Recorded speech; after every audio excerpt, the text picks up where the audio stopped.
नमस्कार दोस्तों। तो हमने इसके पहले वाले लेक्चर में 1977, 1980 और 1956 और 1948 ये सब तमाम इंडस्ट्रियल पॉलिसी पढ़ ली है। इस वाले लेक्चर पे हमारा फोकस रहेगा कि 1991 की इंडस्ट्रियल पॉलिसी को समझा जाए। अब देखिए ये सबसे लेटेस्ट इंडस्ट्रियल पॉलिसी है, इसको 34-35 साल हो गए आए, ठीक है?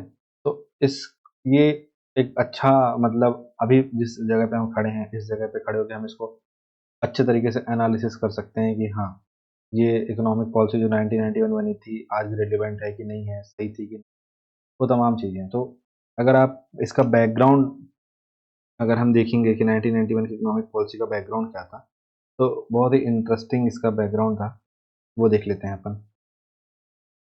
तो इसमें हुआ ये था कि इकोनॉमिक क्राइसिस आ चुके थे। कैसे आ गए थे? कि 1991 में भारत के जो बैलेंस ऑफ पेमेंट था उसमें सीवियर क्राइसिस आ गया था, जिसमें ये हुआ था कि फॉरेन रिजर्व सिर्फ कुछ हफ्तों के इंपोर्ट के लिए ही बचा हुआ था।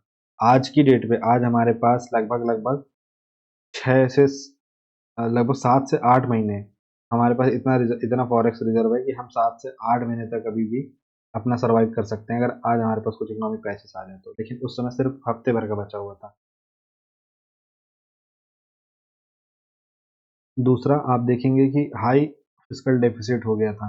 तो अगर मैं यहाँ पे एक ऐसे पॉइंट देते जाऊँ तो पहला ये था कि इकोनॉमिकल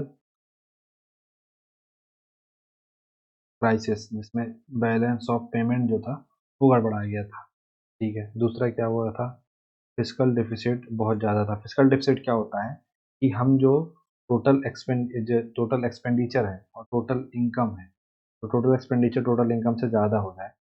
अब यहाँ पे इतना ही समझिए, ये आपका फिस्कल डेफिसिट। तो मैं ब्याज व्याज ये सब तो मोटा-मोटी समझिए आप कमाए ₹100 खर्चा किए ₹200, ₹100 आपका ₹100 आपने भरपाई करेंगे वो आपका फिस्कल डेफिसिट हो, ठीक है? तो बहुत ज़्यादा था, सरकार का खर्चा रेवेन्यू से बहुत ज़्यादा था, फिस्कल डेफिसिट डेंजरसली बढ़ गया था, डेंजरसली मतलब खतरनाक तरीके से। इसके बाद आपका इन्फ्लेशन, ठीक है? एंड गल्फ वॉर के बाद ऑयल के दाम बढ़ने से महँगाई और इकोनॉमिक स्ट्रेस बढ़ गया था। जैसे आप देखेंगे कि अ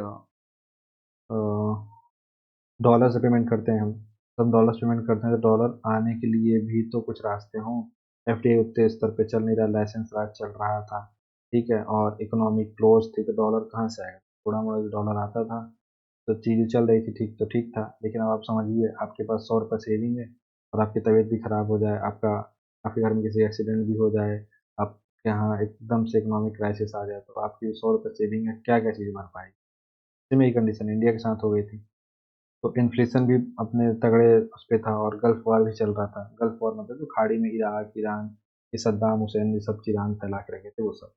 फिर लाइसेंस राज सिस्टम, तो ऐसे-ऐसे तेल के कुएँ उड़ा दे रहे थे भाई साहब। इतना मतलब सोचिए आज रूस और यूक्रेन लड़-लड़ के बम फोड़-फोड़ के ऐसी-तैसी कर दी कोई गारमेंट तो कुछ नहीं होता, ठीक है? मतलब रूस और यूक्रेन कब से लड़ रहे हैं? 2022 के फरवरी महीने से लड़ रहे हैं। आज 2025 चल रहा है और उसका अक्टूबर महीना, 4 महीने बाद ये क्या हो जाएगा, 4 साल हो जाएंगे। 4 साल से इतना बम फोड़े हैं ये दोनों मिल के। और दूसरा वहाँ गाज़ा में इज़राइल इतना फोड़ा, इज़राइल में गाज़ा ने फोड़ा।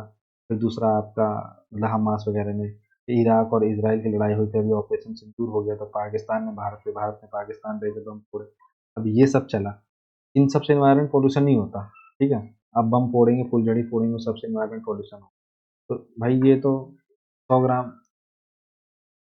मतलब पूरे देश में जितने लोग दिवाली मनाते होंगे ना, उससे जो पॉल्यूशन होता होगा और जितना ये 1 दिन की लड़ाई या 2 दिन की लड़ाई लड़ने पे जितना पॉल्यूशन कर तो ये मतलब जो बड़े-बड़े मतलब जैसे बोलते हैं ना गवर्नमेंट ही करप्ट सबसे बड़ी करप्ट है।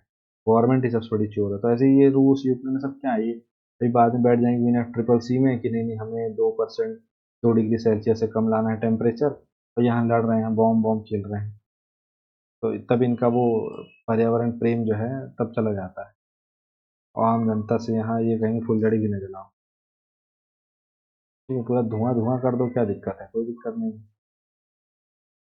ठीक है, तो चौथा क्या रीज़न है? चौथा रीज़न ये था भाई साहब कि लाइसेंस राज सिस्टम, अब लाइसेंस राज सिस्टम चल रहा है। तो लाइसेंस, अब देखिए आज के समय में क्या होता है, आपको सरकार में कुछ भी काम कराना है, आपको पता है कितना प्यारा सिस्टम हमारे यहाँ। आपको कोई बिजनेस खोलना है तो एज ऑफ डूइंग बिजनेस इसलिए अपना डाउन होता है क्योंकि आपको ही पता है बिजनेस खोलने के लिए कितने पैसे तो अपनी जगह पर कागज पत्थर कितने चाहिए।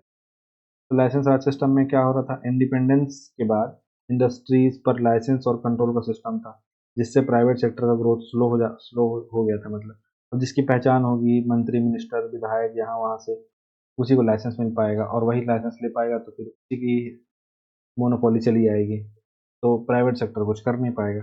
फिर लो इंडस्ट्रियल ग्रोथ, 80s के इन तक इंडस्ट्री स्लो हो गई थी, मॉडर्नाइजेशन और कंपटीशन दोनों की कमी थी।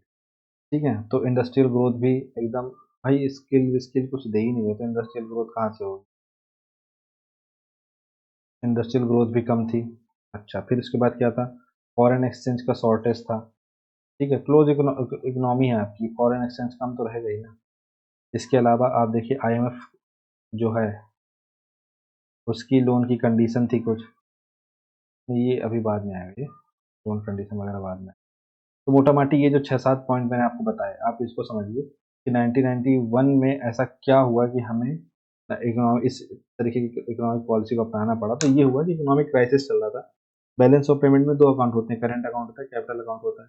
ठीक है, तो हम एक्सपोर्ट कर नहीं रहे हैं, इंपोर्ट किए जा रहे हैं, इंपोर्ट किए जा रहे हैं। ठीक है, तो उससे क्या हो रहा है, अब जो हम इंपोर्ट बस किए जा रहे हैं भाई, तो हमारा जो करंट अकाउंट है वो डेफिसिट में जा रहा है। ठीक है, वो डेफिसिट में जा रहा है, इससे क्या कर रहा है, उसी उसको पाटना तो पड़ेगा ना, अब उसको पाटने के चक्कर में लोन लेना पड़ेगा, ये वाला सीन है।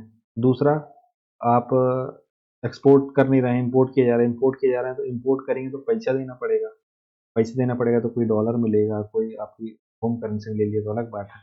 फिर फिजिकल डेफिसिट अच्छा बढ़ा हुआ है, आप एकदम फिजिकल डेफिसिट बढ़ा हुआ है, क्यों बढ़ा हुआ है, क्योंकि आप कर्जा लिए जा रहे हैं यहाँ से वहाँ से दूसरे देशों से। फिर उसके बाद इन्फ्लेशन एंड गल्फ वार है, इन्फ्लेशन क्यों बढ़ा हुआ है, क्योंकि अब आप क्या कर रहे हैं, आपके यहाँ कहना चाहिए मार्केट में डिमांड कम होगी, सप्लाई कम होगी, इस तरीके की चीज़ें हैं।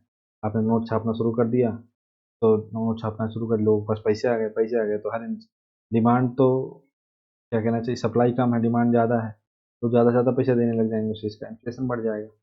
फिर गल्फ वॉर चल रहा था, फिर लाइसेंस राज सिस्टम चल ही रहा है, और इंडस्ट्रियल ग्रोथ भी कम थी, और फॉरेक्स एक्सचेंज भी जो है बहुत कम था।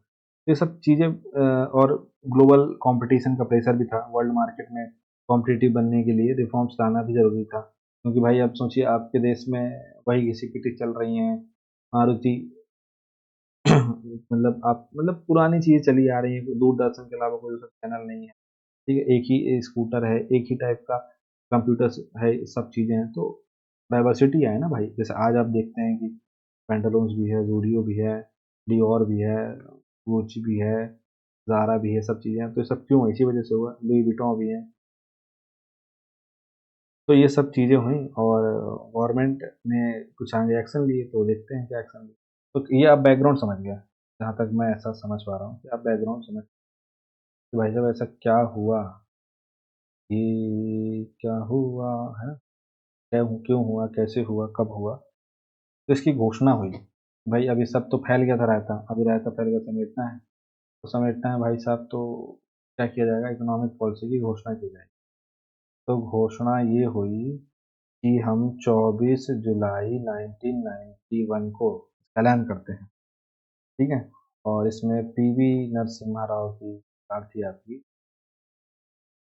कांग्रेस की सरकार थी। ठीक है, और हुआ क्या, इसका बैकग्राउंड तो मैंने आपको समझा दिया। अब इसका ऑब्जेक्टिव था कुछ, तो ऑब्जेक्टिव नेक्स्ट पेज में देख लेते हैं भाई क्या ऑब्जेक्टिव है।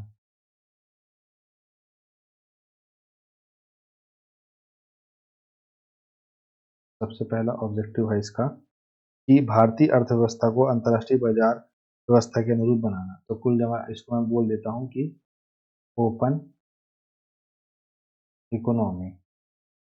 ठीक है, ओके। दूसरा मैं क्या बोल सकता हूँ, विदेशी मुद्रा भंडार को बढ़ाना, जो जो कम था वो सब, मतलब आप देखिए जो जो नहीं था, पीछे इधर देखते हैं, जो जो नहीं, जो जो हमारे साथ समस्या थी वो चीज़ें हमको करना है।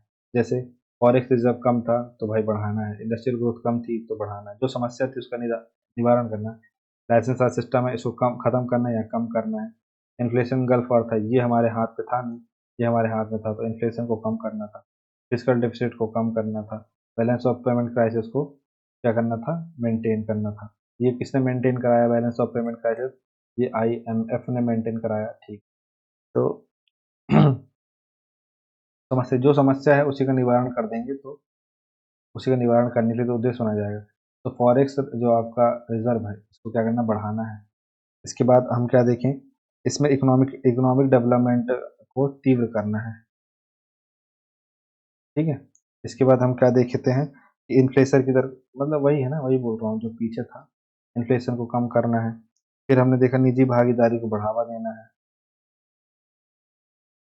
ठीक है। फिर हमने देखा कि सार्वजनिक क्षेत्र की भागीदारी को कम करना है,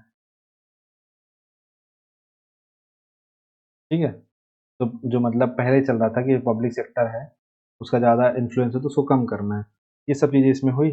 अब इसमें कुछ पॉजिटिव और नेगेटिव इम्पैक्ट थे, तो वो हम समझ लेते हैं कि पॉजिटिव नेगेटिव इम्पैक्ट इसमें क्या थे। तो आज के मौजूदा माहौल में आप पाएंगे कि इस इकोनॉमिक पॉलिसी से लाभ लाभ तो हुआ है भाई, तब तो हम आज जो अलग अलग, आज हमारे यहाँ मैकडी है, डोमिनोज है, कुछ भी वेरियस चीज़ें हैं, तो सब क्यों इसी वजह से हैं। तो इसका अगर परिणाम देखने जाएँ आप, और इधर पॉजिटिव और इधर नेगेटिव लिखिए, तो पॉजिटिव पाएंगे तो क्या हुआ कि भाई आर्थिक विकास में तेजी हुई है ना, इकोनॉमिक डेवलपमेंट तो हुआ, ठीक है। 1991 में जीडीपी ग्रोथ 1.1% से बढ़कर 1996-97 में 7.5% हो, तो जीडीपी 1.1 से कितनी हो गई, 7.5% हो, ठीक है। अच्छा, दूसरा क्या हुआ, 23-24 में भारत दुनिया की सबसे तेजी से बढ़ती इकोनॉमी बन गया, आज आज के समय में देखिए, है ना। फिर उसके बाद FDI मतलब FDI में, फॉरेन डायरेक्ट इन्वेस्टमेंट में और फॉरेन पोर्टफोलियो इन्वेस्टमेंट में, इन सब में एकदम बाढ़ सी आ गई। 1991 में FDI प्रभाव 132 मिलियन से 2023-24 में 85 बिलियन तक हो गया, ठीक है। इसके अलावा आप देखिए निर्यात बढ़ा, 1991 में कुल निर्यात 18 बिलियन डॉलर का होता था, आज 2023 में 770 बिलियन डॉलर प्लस का हम एक्सपोर्ट करते हैं, ठीक है। इसके अलावा आप देखिए उपभोक्ताओं को अधिक विकल्प मिले, ठीक है, मतलब जो उपभोक्ता हैं उनको बहुत सारे ऑप्शन क्रिएट हो गए उनके सामने, कि 1991 से पूर्व केवल एम्बेसडर कारें, फिएट एक्सेट्रा सब चलती थी, उसके बाद तो मारुति, हुंडई और वेरियस कारें आ गई मार्केट में, ठीक है। फिर बेरोजगारी कम हुई, लाइसेंस परमिट कोटा राज समाप्त हुआ, जैसे लिखो मैं, लाइसेंस राज समाप्त हुआ आपका। पर निगेटिव में क्या हम देखते हैं, तो हम निगेटिव में आप देखेंगे कि जॉबलेस ग्रोथ वाला सीन, ठीक है। जो मैन्युफैक्चरिंग सेक्टर था तो उसको फोकस नहीं किया गया इसमें, ठीक है। तीसरा, कृषि और लघु उद्योगों को अपेक्षा करी गई, कृषि एंड लघु उद्योग की उपेक्षा की गई। चौथा, आप देखेंगे कि जो रोजगार था उसमें भी ज़्यादा ध्यान नहीं दिया गया, वो इनडायरेक्टली बढ़ा लेकिन डायरेक्टली उसके लिए स्पेसिफिकेशन नहीं हुआ। फिर आय असमानता बढ़ी, ठीक है ना, जो इनकम है उसमें इनक्वालिटी आई। और देखेंगे आपकी विदेशी कंपनियों का दबदबा बना, ठीक है, नियो कोलोनिज्म टाइप से चीज़ें आ गई, विदेशी कंपनी का दबदबा बना, क्योंकि वो, उनके लिए इंडिया भले नया मार्केट था लेकिन वो एक्सपीरियंस बिजनेस थे ना उनके। तो ये सब इसमें हम 1991 की जो इकोनॉमिक पॉलिसी हमारी थी इसमें हमको ये सब देखने को मिलता है। कुछ इसमें सीमाएं भी थी कि लिमिटेशन से थी इसमें, कि थोड़ा सा विशेषज्ञता का अभाव था, संसाधनों का भी अभाव था, नीति का सही क्रियान्वयन नहीं हो पाया, कुछ लोग ऐसा भी कहते हैं, और कानूनी जटिलता भी थी अपने यहाँ थी, बहुत सारे पेपर वर्क फलाने ढिकाने सब भी बहुत ज़्यादा। फिर कच्चे माल की समस्या भी थी और असंगत आर्थिक नीति, ऐसा तो कुछ लोग मानते हैं, बट ओवरऑल आप देखेंगे कि उसके 1991 के बाद से आज जो इकोनॉमिक कंडीशन है बहुत बेहतर है, और उस ओपन इकोनॉमी वाले कॉन्सेप्ट ने आज भारत में कॉम्पिटिटिव मार्केट को डेवलप कर ही दिया है। तो आई होप सो कि जो 1991 की इकोनॉमिक पॉलिसी, अब कुछ और इकोनॉमिक पॉलिसी आए 2027-28 तक में, चुनाव से पहले तक में, तो जिसमें डिजिटल इकोनॉमी को बहुत फोकस किया जाए, जैसे बोला गया कि $3 ट्रिलियन की इस तरह इकोनॉमी बनाना है हमें 2028 तक। तो ये सब उसमें ऑब्जेक्टिव्स कुछ रखे जाएंगे। तो आशा करता हूँ मैं कि आपको पूरा समझ में आया होगा, और अगले वीडियो में हम इंडस्ट्रियल डेवलपमेंट को पढ़ेंगे। तो thank you so much for watching this video. Have a nice day.